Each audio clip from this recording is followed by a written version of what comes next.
ನಮಸ್ಕಾರ. ರಿವ್ಯೂ ಚಾನಲ್ಗೆ ಸ್ವಾಗತ. ನಾನು ಸಖ್ಯ ಗಾಂವ್ಕರ್. ಸಿದ್ದು ಸರ್ಕಾರಕ್ಕೆ ಬಿಗ್ ಶಾಕ್ ಕೊಟ್ರಲ್ಲ KH ಮುನಿಯಪ್ಪ. ಜಟಾಪಟಿ ಮುಂದುವರಿತಾ ಇದೆ. ಬೇರೆಲ್ಲ ಕ್ಷೇತ್ರಗಳ ಟಿಕೆಟ್ ಅನ್ನ ಅಂತಿಮಗೊಳಿಸಿರೋ ಹೈಕಮಾಂಡ್ ಕೋಲಾರವನ್ನ ಮಾತ್ರ ಈಗ ಕಾದಿರಿಸಿರೋದು.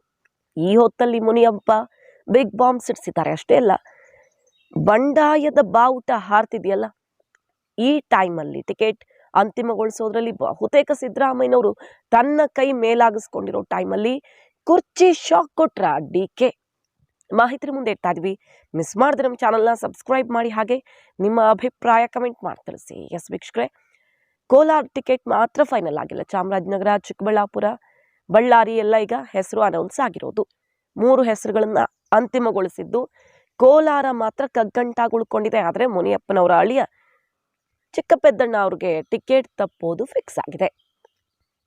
ಈಗ ಮುನಿಯಪ್ಪನವರು ಸಿಡ್ದೆದ್ದಿದ್ದು ನೇರ ಎಚ್ಚರಿಕೆ ಸಂದೇಶ ಕೊಟ್ಟಿದ್ದಾರೆ. ಬಿಗ್ ಬಾಂಬ್ ಸಿಡಿಸಿದ್ದಾರೆ. ಕೋಲಾರದಲ್ಲಿ ಕಾಂಗ್ರೆಸ್ ಸೋಲು ನಿಶ್ಚಿತ ಅಂತ ಕೈ ಮಿನಿಸ್ಟರೇ ಈಗ ಅಚ್ಚರಿಯ ಹೇಳಿಕೆಯನ್ನು ಕೊಟ್ಟಿರೋದು. ನಾನು 30 ವರ್ಷಗಳಿಂದ ಗೆದ್ದುಕೊಂಡು ಬಂದಿದ್ದೆ, ನಿರಂತರವಾಗಿ ಗೆದ್ದಿರುವಂತಹ ಅನುಭವ ಇದೆ. ಬಟ್ ಒಂದ್ಸಲ ಸೋಲಾಯ್ತು, BJP ತೆಕ್ಕೆಗೆ ಬಿಟ್ಟಿದೆ. ಅದನ್ನು ವಾಪಸ್ ಕಾಂಗ್ರೆಸ್ ತೆಕ್ಕೆಗೆ ತಗೊಳ್ಬೇಕು ಅನ್ನೋ ಕಾರಣಕ್ಕೆ ನಾನು ಟಿಕೆಟ್ ಕೇಳ್ತಾ ಇದ್ದೀನಿ. ಈ ಸ್ವಪ್ರತಿಷ್ಠೆ ರಾಜಕಾರಣ ಜಿಲ್ಲೆಯಲ್ಲಿ ಕಾಂಗ್ರೆಸ್ ಅನ್ನ ಬಲಿ ಕೊಡ್ತಾ ಇದೆ. ರಮೇಶ್ ಕುಮಾರ್ ಅವರು ತಾನೇ ಎಲ್ಲ ಮಾಡ್ಬಿಡ್ತೀನಿ, ಅಷ್ಟು ಸಾಮರ್ಥ್ಯ ಇದೆ ಅನ್ನೋ ಥರ ಬರೆಸ್ತಾ ಇದ್ದಾರಲ್ಲ. ನಾನು ಒಬ್ಬನೇ ಗೆಲ್ಲಿಸ್ತೀನಿ ಅಂತ ಹೇಳ್ತಿಲ್ಲ. ಆದರೆ ಕಳೆದ ಬಾರಿ ನನ್ನನ್ನು ಸೋಲಿಸಿದ್ರು, ಅದಾದ್ಮೇಲೆ ಸಂಧಾನಗಳಾದವು, ನನ್ನನ್ನು ಮಂತ್ರಿ ಮಾಡಿದ್ರು, ಇಲ್ಲಿ ಶಾಸಕನನ್ನಾಗಿ ಮಾಡಿ ಮಂತ್ರಿ ಮಾಡಿದ್ರು. ಎಲ್ಲವನ್ನ ನುಂಗಿಕೊಂಡು ಬಂದಿದ್ದೀನಿ. ನಾನು ಹಿಂದಾಗಿದ್ದನ್ನೆಲ್ಲ ಮರೆತ್ಕೊಂಡು ಬಂದಿದ್ದೀನಿ. ಆದರೆ ಮತ್ತೆ ಈಗ ಈ ರೀತಿಯ ವರ್ತನೆ ಪಕ್ಷಕ್ಕೆ ಕೊಡ್ತಿರುವ ಪೆಟ್ಟು ಅಂತ ಗುಡುಗಿದ್ದಾರೆ. ಅಷ್ಟೇ ಅಲ್ಲ, ಅಳಿಯನಿಗೆ ಬಿಟ್ಟು ಬೇರೆ ಯಾರಿಗೆ ಟಿಕೆಟ್ ಕೊಟ್ಟರು ಇಲ್ಲಿ ಕಾಂಗ್ರೆಸ್ ಸೋಲು ನಿಶ್ಚಿತ ಅನ್ನೋ ಬಿಗ್ ಬಾಂಬ್ ಹಾಕಿರೋದು. ನನಗೆ ಟಿಕೆಟು ಅಂತ ಭಾಷೆ ಕೊಟ್ಟು, ಅಂದರೆ ಅಳಿಯನಿಗೆ ಅಂತ ಮಾತು ಕೊಟ್ಟು ಈಗ ಮಾತು ತಪ್ತಾ ಇರೋದಿದೆಯಲ್ಲ, ಅದು ಒಳ್ಳೆ ವಿಚಾರ ಅಲ್ಲ. ಯಾಕಂದರೆ ಸರ್ವೆ ಮೂಲಕ ಟಿಕೆಟ್ ಫೈನಲ್ ಮಾಡ್ತಿರೋದು. ಸರ್ವೆಯಲ್ಲಿ ನನ್ನ ಅಳಿಯನ ಹೆಸರು ಬಂದಿದೆ. ಹಾಗಿದ್ದೂ ಕೂಡ ಟಿಕೆಟನ್ನು ಇವತ್ತು ಕೈ ತಪ್ಪುವಂತೆ ಮಾಡ್ತಿದ್ದಾರೆ ಅನ್ನೋ ಆಕ್ರೋಶ ಸ್ಫೋಟವಾಗಿದೆ KH ಮುನಿಯಪ್ಪನವ್ರ ಕಡೆಯಿಂದ. ಅಷ್ಟೇ ಅಲ್ಲ, ಇಷ್ಟೆಲ್ಲ ಹೈ ಡ್ರಾಮಾ ಹಿಂದಿನ ಕೈ ಯಾವುದು ಅನ್ನೋದನ್ನು ರಿವೀಲ್ ಮಾಡ್ತಿದ್ದಾರೆ. ಕೊನೆಗೂ ಇದು ಕುರ್ಚಿ ಕಂಟಕದ ಸುಳಿವನ್ನು ಕೊಡ್ತಾ ಇದೆ.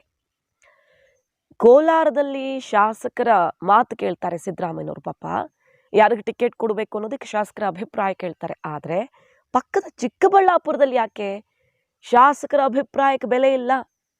ಅಲ್ಲೊಂದು ರೀತಿಯ ಮಾನದಂಡ, ಇಲ್ಲೊಂದು ರೀತಿಯ ಮಾನದಂಡನ. ಕೋಲಾರದಲ್ಲಿ ನಾನು ಬೆಳೆಸಿರುವಂಥ ನಾಯಕರು ತುಂಬ ಇದ್ದಾರೆ. ಎಲ್ಲರೂ ಒಗ್ಗೂಡಿದ್ರೆ ಖಂಡಿತ ಇಲ್ಲಿ ಗೆಲುವು. ಎಡಗೈ ಬಲಗೈ ಅಷ್ಟೇ ನಂಬಿಕೊಂಡು ನಾನು ರಾಜಕಾರಣ ಮಾಡಿದವನಲ್ಲ. ಎಲ್ಲ ಸಮುದಾಯಗಳ ಬಲವನ್ನು ಸೇರಿಸ್ಕೊಂಡೇ ಇಷ್ಟು ಸುದೀರ್ಘಾವಧಿಗೆ ಗೆದ್ದು ಬಂದಿದ್ದು. ಈಗ ಎಲ್ಲರೂ ಪಕ್ಷದ ವಿರುದ್ಧ ತಿರುಗಿ ನಿಂತು ಪಕ್ಷಕ್ಕೆ ಅನ್ಯಾಯ ಮಾಡಿದ್ರು, ಸೋಲಾಯಿತು. ಮತ್ತೆ ಹಾಗಾದರೆ ಕಾಂಗ್ರೆಸ್ ಇಲ್ಲಿ ಗೆಲ್ಲಬೇಕು ಅನ್ನುವಂಥ ಯೋಚನೆ ಇಲ್ವಾ ಇವರಿಗೆಲ್ಲ? ಪಕ್ಷ ವಿರೋಧಿಗಳು ಅಂತ ಗುಡುಗಿರೋದು KH ಮುನಿಯಪ್ಪನವರು. ಸೊ ಅವರ ಅಳಿಯನಿಗೆ ಟಿಕೆಟ್ ಮಿಸ್ ಆಗೋದಂತೂ ಖಚಿತ ಆಗಿದೆ. ಪರ್ಯಾಯವಾಗಿ ಎರಡೂ ಬಣಗಳಲ್ಲಿ ಗುರುತಿಸಿಕೊಳ್ಳದ ನಾಯಕನಿಗೀಗ ಟಿಕೆಟ್ ಕೊಡುವ ಲೆಕ್ಕಾಚಾರ ಹಾಕ್ತಾ ಇದೆ. ಹಾಗಾಗಿ ಟೈಮ್ ತಗೊಳ್ತಿದೆ. ಏನಾದರೂ ಅಲ್ಲಿ ಕಷ್ಟ ಅನ್ನೋದು ಖಚಿತ ಆಗ್ತಿರೋದ್ರಿಂದ ಈಗಲೇ ಎಚ್ಚರಿಕೆ ಕೊಟ್ಟು ಬಿಟ್ಟಿದ್ದಾರೆ, ಯಾರಿಗೆ ಟಿಕೆಟ್ ಕೊಟ್ಟರು ಕೋಲಾರದಲ್ಲಿ ಸೋಲು ಅಂತ. ಸೊ ಕಾಂಗ್ರೆಸ್ ಪ್ರಭಾವಿಯೇ ಅಭ್ಯರ್ಥಿಯನ್ನ ಸೋಲಿಸೋದು ಫಿಕ್ಸಾ? ಕೋಲಾರದ ರಿಸಲ್ಟ್ ಎಲೆಕ್ಷನ್ಗೂ ಮುಂಚೆಯೇ ಹೇಳಿದ KH ಮುನಿಯಪ್ಪ. ಟಿಕೆಟ್ ಕೊಡೋದಕ್ಕೆ ಚಿಕ್ಕಬಳ್ಳಾಪುರದಲ್ಲಿ ಒಂದು ನ್ಯಾಯ, ಕೋಲಾರದಲ್ಲಿ ಒಂದು ನ್ಯಾಯ. ಸಿದ್ದರಾಮಯ್ಯನವರ ಆಟ ಇದೆಲ್ಲ ಅನ್ನುವ ಮಾತುಗಳನ್ನ ಅವರು ಪರೋಕ್ಷವಾಗಿ ಆಡುವ ಮೂಲಕ ಇಷ್ಟೆಲ್ಲ ಹೈ ಡ್ರಾಮಾ ಕಾರಣನೇ ಸಿದ್ದರಾಮಯ್ಯ ಅಂತ ಗುಡುಗಿದ್ದಾರೆ. ಯಾಕಂದ್ರೆ ಸುಧಾಕರ್ ಅವರು, ರಮೇಶ್ ಕುಮಾರ್ ಅವರು, ಅಲ್ಲಿ ಕೊತ್ತೂರು ಮಂಜುನಾಥ್, ಯಾರ್ಯಾರು ರಾಜೀನಾಮೆ ಮುಂದಾಗಿದ್ರು ಅವರೆಲ್ಲ ಸಿದ್ದು ಕ್ಯಾಂಪಲ್ಲಿ ಗುರುತಿಸ್ಕೊಂಡಿರೋರು. ಮುನಿಯಪ್ಪನವರು ಇತ್ತೀಚೆಗೆ ಈ ದಲಿತ CM ಅದು ಇದು ಅಂತ ಸ್ವಲ್ಪ ಸಿದ್ದರಾಮಯ್ಯನವ್ರಿಗೆ ಹತ್ರ ಆಗಿದ್ರು. ಮುಂಚಿನ ಥರ ಇರಲಿಲ್ಲ ವಾತಾವರಣ. ಆದರೆ ಈಗ ಎಲೆಕ್ಷನ್ ಹೊತ್ತಲ್ಲಿ ಎಲ್ಲ ಲೆಕ್ಕ ಬದಲಾಗಿದೆ. ನೋಡಿ, DK ಶಿವಕುಮಾರ್ ಅವರು ಈ ಬಂಡಾಯದ ಬಾವುಟ ಹಾರ್ತಿರೋ ಹೊತ್ತಲ್ಲಿ ಸಿದ್ದರಾಮಯ್ಯನವ್ರಿಗೆ ಕುರ್ಚಿ ಬಿಗ್ ಶಾಕ್ ಕೊಟ್ಟಂತೆ ಕಾಣಿಸ್ತಿದೆ.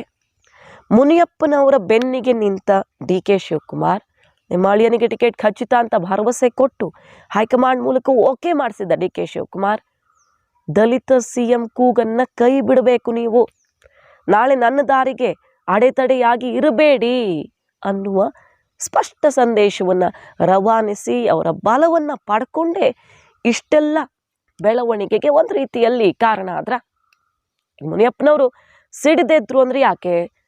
ಸಿದ್ದು ಟೀಮ್ನ ವಿರುದ್ಧ ಅವರೇನೋ ಕೆಲಸ ಶುರು ಮಾಡಿದ್ರ ಅಥವಾ ಸಿದ್ದು ವಿರೋಧಿ ಬಣದ ಜೊತೆಗೆ ಗುರುತಿಸ್ಕೊಂಡಿದ್ದಾರಾ ಅಂತ ಆಯ್ತು. ಇತ್ತೀಚೆಗಷ್ಟೇ ಪರಮೇಶ್ವರ್ ಅವರು, ಜಾರಕಿಹೊಳಿ, ಮುನಿಯಪ್ಪನವರೆಲ್ಲ ಒಗ್ಗೂಡಿ ದಲಿತ CM ಕೂಗನ್ನು ಮೊಳಗಿಸ್ತಿದ್ದಲ್ವಾ.